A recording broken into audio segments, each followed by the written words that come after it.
Fala pessoal, dia 1º de janeiro hoje, primeiro dia do ano, empolgado aqui para o ano de 2021. Esse ano promete, esse ano vai ser o melhor ano da sua vida financeira. E a gente começa aqui hoje cumprindo um combinado que fizemos ano passado, mês passado.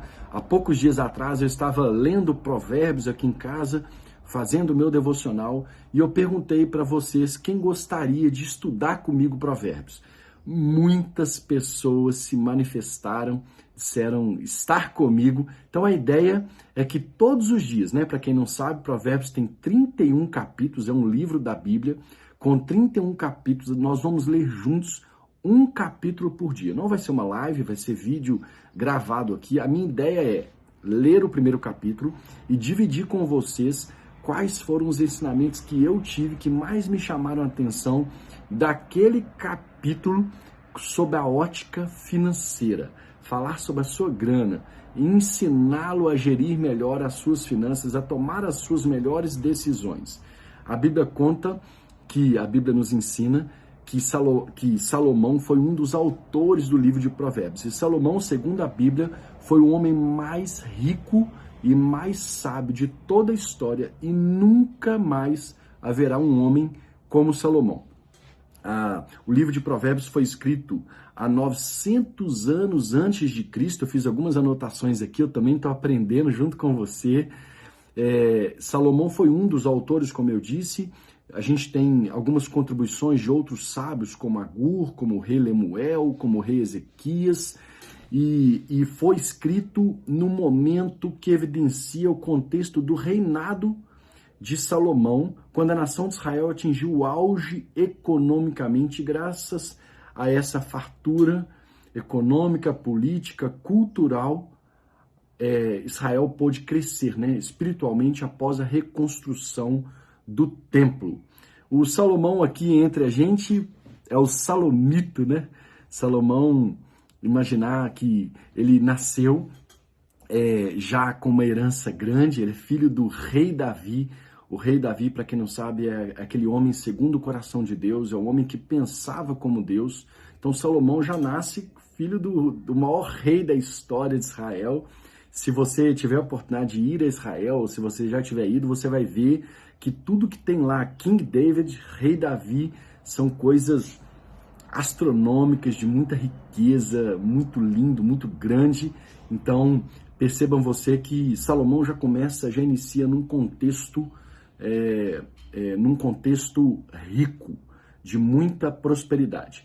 Aí veja bem, Deus aparece para Salomão, e a hora que Deus aparece para Salomão, Deus pergunta para Salomão assim: Salomão, o que você quer e eu vou te dar? E eis que Salomão, com 16 anos de idade, pense você com 16 anos, ou olha para o seu filho, para o seu primo, para o seu amigo com 16 anos, pergunte ou reflita você, o que você pediria para Deus? E Salomão pediu sabedoria. Salomão pediu a Deus sabedoria. E Salomão, com 16 anos, não tirou isso da cabeça dele, não.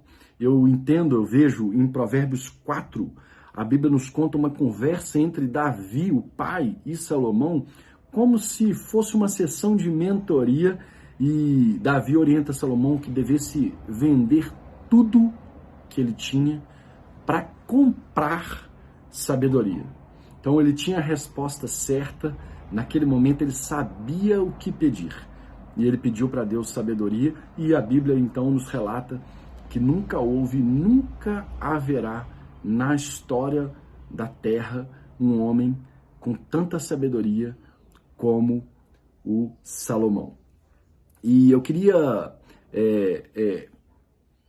desse estudo que eu fiz aqui, eu queria dividir algumas coisas com vocês para que a gente fique na mesma página, Entender um pouco o que é sabedoria.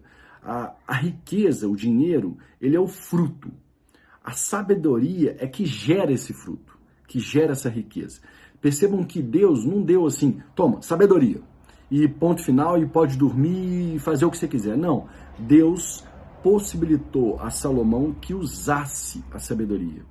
Então, tem uma parte um texto da Bíblia que nos conta o início de dificuldade que Salomão teve para tomar algumas atitudes, E é uma história daquelas duas mulheres prostitutas, para quem não teve a oportunidade de estudar isso ainda e não sabe a história, basicamente assim. Tinham duas prostitutas, as duas tiveram filhos no mesmo dia, e certa noite, uma dormindo com seu filho, o filhinho pequeno, seu bebê, debruça por cima dele e mata aquele menino. E a outra mãe lá, normal, a outra prostituta, segundo a Bíblia, né, com seu filho, tudo normal, quando acorda de manhã, a mãe que matou o filho foi lá cedinho, trocou os bebês, deixou morto lá com a outra mãe e voltou para a cama dela. Na hora que a mãe acorda e vê o menino morto, fala, esse bebê não é meu. E ficou discussão, esse bebê é seu, esse bebê é meu, esse bebê é seu, esse bebê é meu. Naquela época o juiz era o rei, e era o rei Salomão. As mães, né, as prostitutas chegaram lá no Salomão e disseram aqui, ele tá falando que ele é meu filho, ele tá falando que é o dela, eu preciso resolver isso, esse menino aqui é meu, ele não é dela, ele pegou ele de mim na madrugada. E o rei Salomão falou assim, não, isso é muito simples de resolver. Me dê aqui a criança que eu vou cortá-la ao meio. E ele tirou a espada como se fosse cortar o menino ao meio. Uma mãe virou e falou assim, isso mesmo, pode dividi-lo. E a outra mãe virou e disse, não, pelo amor de Deus, não faça isso. Pode dar o menino para essa mulher. E na mesma hora, Salomito, disse, você é a mãe dele, pode levar. Perceba o que é sabedoria. Sabedoria é decidir algo, é tomar uma decisão que não vai te gerar um novo problema e que vai resolver uma situação, ainda que você não saiba. Sabedoria divina é resolver um problema sem gerar outro. Então, por exemplo, eu elimino a dívida de um cartão de crédito contraindo a dívida do cheque especial. Isso não é sabedoria. Eu saí de um problema enorme e continuo num problema gigante. Então, percebam que sabedoria é quando eu elimino um problema sem gerar outro.